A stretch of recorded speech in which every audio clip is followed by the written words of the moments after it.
How can you go on a business trip abroad as a jobless person? Aren't you ashamed of yourself, coming out with a barefaced lie like that? It's not a lie. I really am going overseas for work. Right. Then we're divorcing, liar. With that, he left the room. To him, it seems I, who work from home, might as well be unemployed and lazy. I have a steady income and even contribute to the living expenses. And yet, he won't acknowledge that. A few days after I returned from my business trip, I found divorce papers on my desk, already signed. I see. If he can't understand this far, there's no point being a couple, is there? I signed the divorce papers and headed to the state court.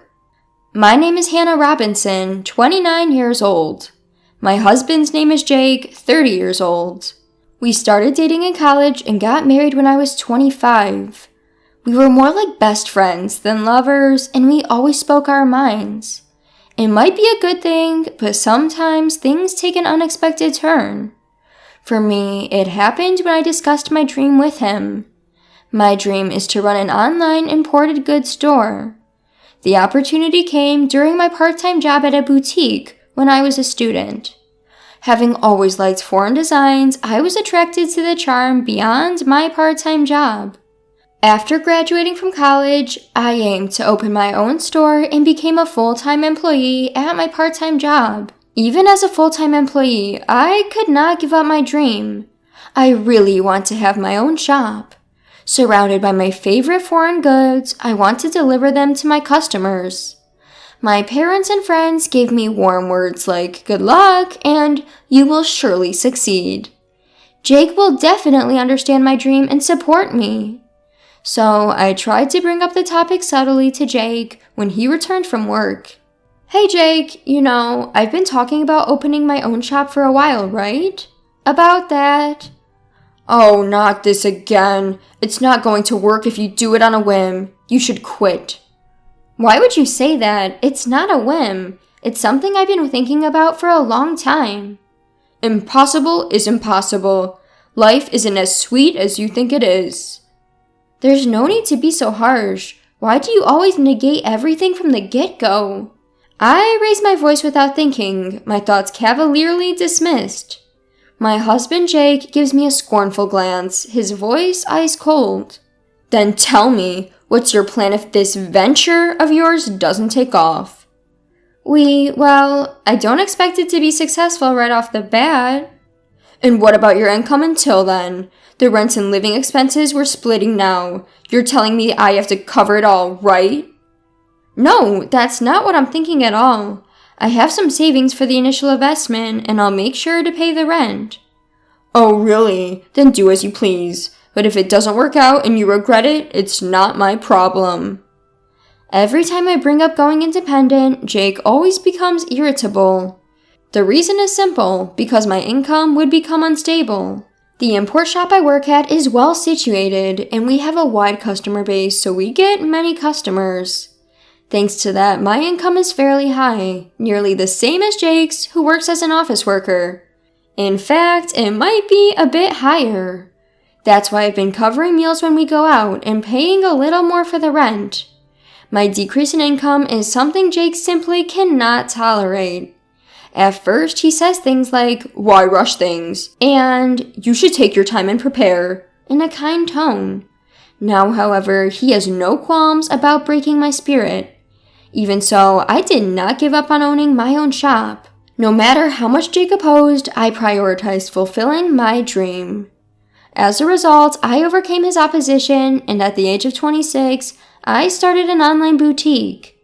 In the beginning, as Jake had predicted, it was difficult to get things running smoothly. But over the years, I implemented all sorts of strategies.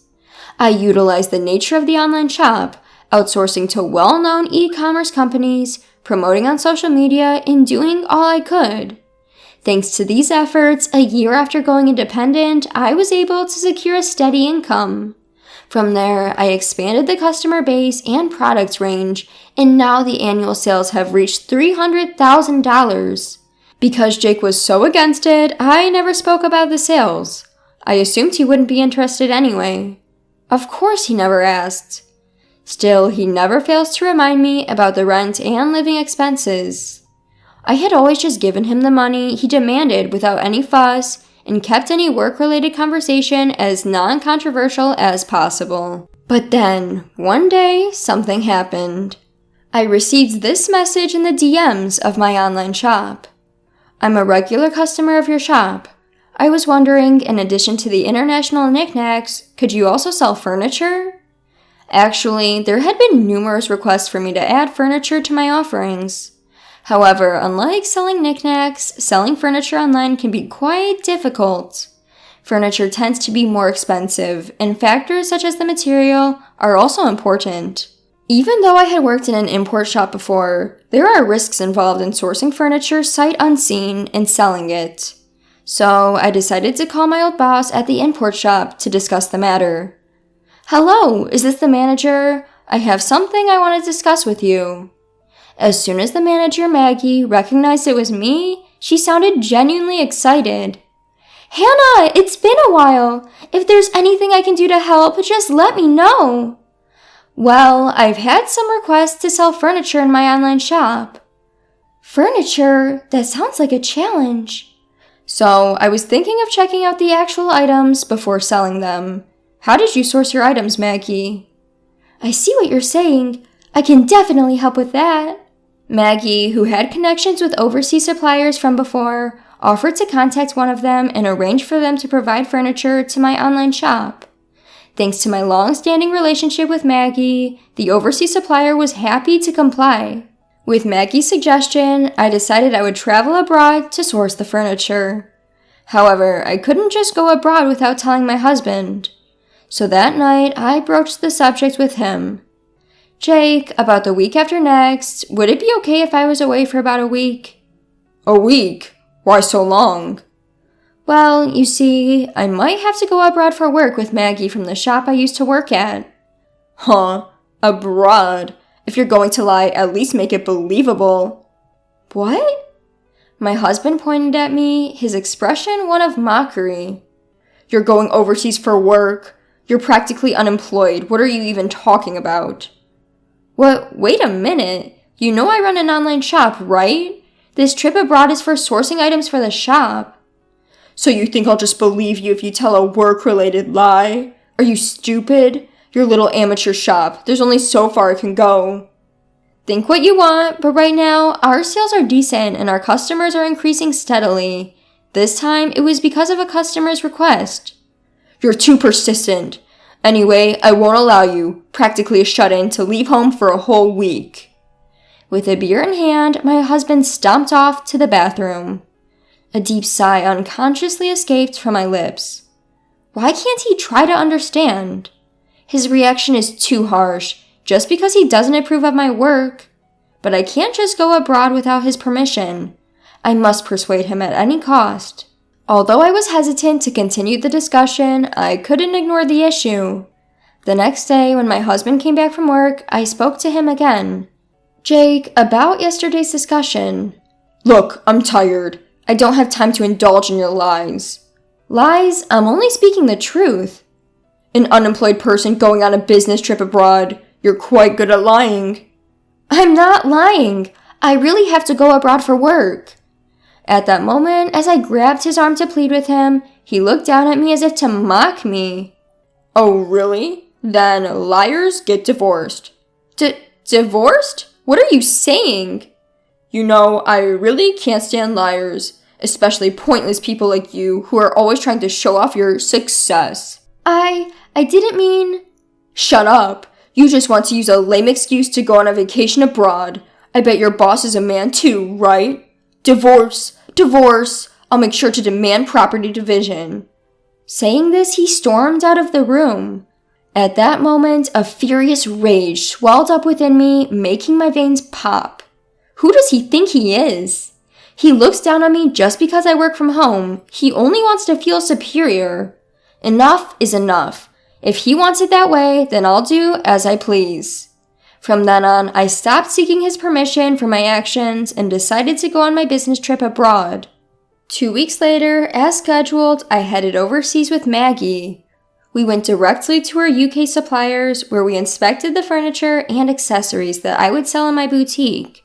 Taking advantage of being abroad, I spent the last day sightseeing with Maggie and was able to enjoy some fulfilling days. That said, it wasn't all smooth sailing. My phone was filled with a barrage of messages from my husband Jake. "You didn't really go overseas, did you? Get back here right now. I'll forgive you if you return today. Time's up. We're getting divorced, you worthless woman." His every message filled me with irritation, but I didn't reply. I knew that any response from me would only escalate the situation. When I return, if he's open to it, we'll talk again. With that decision in my heart, I spent a carefree week abroad.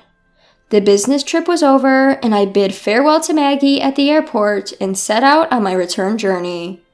Facing Jake was awkward, but I steeled myself and opened the front door. "I'm home!" The lights in the house were off, and there was no welcome back. As I headed to the living room, laundry was scattered on the floor, and there was no place to step. Used dishes and instant noodle containers were left as they were in the sink. In the midst of this, I glanced at the desk and saw a piece of paper. What is this? It was a filled-out divorce paper. Beside it was written roughly, "To the cheating, jobless woman. I'm ending things with you who don't even listen. Fill out the divorce papers immediately. If you want forgiveness, come here at my parents' house. Then I'll reconsider." Just reading the note, I could picture Jake's smug face. He probably thinks that if he wrote this, I'd rush to apologize. Of course I had no such intentions. I signed the divorce papers that had been left for me and headed straight to the state court. With no problems, the divorce was accepted smoothly. Next, I went to the real estate agent and requested to cancel my current apartment lease. Actually, the place I'm living now is the apartment I lived in when I was single. Jake moved in when we started living together because it was spacious enough. We had talked about moving to a bigger place once we have kids, but there's no need for that now. After finishing the lease cancellation, I immediately started packing up. The next day, I sent all my belongings back to my parents' house and scheduled Jake's belongings to be delivered to his parents' house. All the while, he continued to send me messages filled with absurd demands. "Stop being stubborn and come apologize now. You have until the end of the week, you hear?" And so on. Of course, I ignored all of them, and after emptying the apartment, I headed back to my parents' home. A week later, my phone had been ringing nonstop since morning. Even though I ignored it, it just wouldn't stop ringing, so I reluctantly decided to answer. Planning for this call to be the last, I pressed the answer button. "Hello?" He started shouting at me right off the bat. "What the hell do you think you're doing?" Taken aback by his loud voice, I instinctively pulled my phone away from my ear. I decided to record the conversation just in case, and then I spoke again. "What's the big deal? There's nothing left to talk about." "Don't mess with me. Why all of my belongings were delivered to my parents' house. I just got to the apartment and it's completely empty." "Oh, that? Well, I canceled the lease, so I had to get rid of everything, right?" "What? Canceled? How dare you do something like that on your own?" "On my own? The apartment was in my name. I can do whatever I want with it, can't I?" At this point, I had nothing left to lose. To me, his words had no effect at all. As I responded in a provocative tone, Jake showed his irritation. "Don't mess around. I don't give a damn about the lease. We were married, remember? I lived in that apartment too. You just went and canceled it on your own." "Married?" "Yes, damn it. Whether you cheated or not, we're still married. Canceling the lease on our apartment without discussing it with your husband. What the hell are you thinking? You think you can just do whatever you want, even though you're unemployed. I'll never forgive you for this." He raged on, showing no consideration for my feelings whatsoever. That rant doesn't even care about me anymore. I decided to let him know the truth. Sorry to burst your bubble while you're getting all fired up about not forgiving me, but we're not married anymore, okay?" "What? What are you talking about?" "I submitted the divorce papers you left behind, so we're strangers now. Why should I continue renting a place for a stranger?" "Hold on, you're joking, right? You're basically unemployed. You'd be in trouble without me." "What? Don't make me laugh. When did I ever say that? Caught off guard, Jake was at a loss for words over the phone. Seizing the opportunity to vent my pent-up frustration, I blurted out, "You've really looked down on me all this time. I'm not the unemployed or jobless person you think I am. I didn't cheat on you. I was traveling abroad for work to cater to my clients. If you can't believe that, that's fine. But just so you know, I'll never forgive you." Whoa, wait a minute. But your online store, it's not like the sales can just increase that. I've been working my butt off for the past 3 years. You don't know anything and didn't even try to understand, yet you keep making assumptions. 3 years? Just so you know, I've been making many times more than you. You looked down and belittled me. I don't want a marriage like this. You can live a miserable life on your own for all I care. With that, I hung up the phone, deleted his contact, and cut off all means of communication. It seems that he finally came to his senses and realized that many people are using my online store. He even heard about my success through mutual friends and once came to my parents' house, but I no longer have any intention of meeting or talking to him. Jake made the effort to visit my parents' house, but he was turned away at the door by my dad. Apparently, his own parents found out about his behavior towards me and kicked him out. Now, I heard he's renting an apartment near his workplace and just shuffling between home and work alone. As for me, I decided to live with my parents for a while. Thanks to my job, I can work from anywhere, which is a blessing. My parents' house is quite old, so I'm thinking of starting renovations soon. I'm sure my online store will continue to grow. Without having to worry about anyone else, I'm free to travel abroad whenever I need to. I may have a divorce on my record, but I don't regret prioritizing my dreams. I plan to keep working hard and return the favor to the people who have supported me.